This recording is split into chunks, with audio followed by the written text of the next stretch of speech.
ತಮಿಳುನಾಡಿನಲ್ಲಿನ ಮುಂದಿನ ವಿಧಾನಸಭೆ ಚುನಾವಣೆಯಿಂದ ದಳಪತಿ ಯುಗ ಶುರುವಾಗಲಿದೆ. ಈ ಲೋಕಸಭೆ ಚುನಾವಣೆಯಲ್ಲಿ ಅವರ ಪಕ್ಷ ಅಖಾಡದಲ್ಲಿ ಇರೋದಿಲ್ಲ.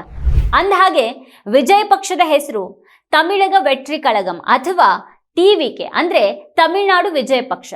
ಲೋಕಸಭೆ ಚುನಾವಣೆ ಸಮೀಪದಲ್ಲಿ ಇರುವಂತೇನೆ ರಾಜಕೀಯ ಪಕ್ಷದ ಹೆಸರನ್ನ ಅವರು ಘೋಷಣೆ ಮಾಡಿದ್ದಾರೆ. ಆದ್ರೂ ಈ ಚುನಾವಣೆಯಿಂದ ಅವರು ದೂರನೇ ಇರಲಿದ್ದಾರೆ.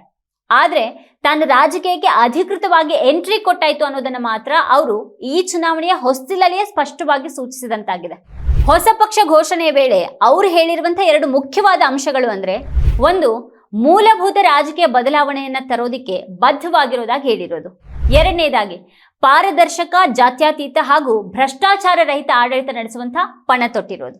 ಇದುವರೆಗೆ ಅವರು 68 ಚಿತ್ರಗಳಲ್ಲಿ ನಟಿಸಿರುವ ವಿಜಯ್ ಜನಕಲ್ಯಾಣ ಕೆಲಸಗಳಲ್ಲಿಯೂ ಕೂಡ ಈಗಾಗಲೇ ಅವರನ್ನ ತೊಡಗಿಸಿಕೊಂಡವರು. ಉಚಿತ ಆಹಾರ, ವಿದ್ಯಾರ್ಥಿ ವೇತನ ವಿತರಣೆ, ಗ್ರಂಥಾಲಯ, ಸಂಜಯ್ ಕಾಲೇಜು, ಕಾನೂನು ಸಹಾಯ ಸೇರಿದಂತೆ ಹಲವಾರು ಕಾರ್ಯಕ್ರಮಗಳನ್ನ ವಿಜಯ್ ತಮ್ಮ ಅಭಿಮಾನಿ ಸಂಘಗಳ ಮೂಲಕ ಮಾಡಿಸ್ತಾ ಇದ್ದಾರೆ. 2018ರಲ್ಲಿ ತುತ್ತುಕುಡಿ ಪೊಲೀಸ್ ಗುಂಡಿನ ದಾಳಿಯಲ್ಲಿ ಸಾವನ್ನಪ್ಪಿದವರ ಕುಟುಂಬದ ಸದಸ್ಯರನ್ನ ಅವರು ಭೇಟಿ ಮಾಡಿದ್ರು. ಅದು ಅವರ ರಾಜಕೀಯ ಗಂಭೀರತೆಯನ್ನ ಸೂಚಿಸುವಂತಿತ್ತು. ಕಳೆದ ಡಿಸೆಂಬರ್ನಲ್ಲಿ ಪ್ರವಾಹದಿಂದ ಜರ್ಜರಿತವಾಗಿದ್ದಂತಹ ತಮಿಳುನಾಡಿನ ದಕ್ಷಿಣ ಜಿಲ್ಲೆಗಳಿಗೆ ಭೇಟಿ ನೀಡಿದ್ರು. ಎಲ್ಲಾ ಸಿದ್ಧತೆಯನ್ನ ಮಾಡಿಕೊಂಡೇ ರಾಜಕೀಯಕ್ಕೆ ಇಳಿತಾ ಇರುವಂತಹ ಅವರ ಬರುವಿಕೆ ತಮಿಳುನಾಡಿನ ರಾಜಕೀಯದಲ್ಲಿ ಹೊಸ ತಿರುವು ತರಲಿದೆ ಅಂತ ಭಾವಿಸಲಾಗಿದೆ. ಅಪಾರ ಅಭಿಮಾನಿಗಳನ್ನ ಹೊಂದಿರುವಂತಹ ವಿಜಯ್ ಸಿನಿಮಾ ರಂಗಕ್ಕೆ ವಿದಾಯ ಹೇಳಿ ಪೂರ್ಣ ಪ್ರಮಾಣದಲ್ಲಿ ರಾಜಕೀಯದಲ್ಲಿ ತೊಡಗಿಸಿಕೊಳ್ಳುವಂತಹ ನಿರ್ಧಾರ ಮಾಡಿರೋದೇ ನಿಜಕ್ಕೂ ಅಚ್ಚರಿಯನ್ನ ಮೂಡಿಸುತ್ತೆ.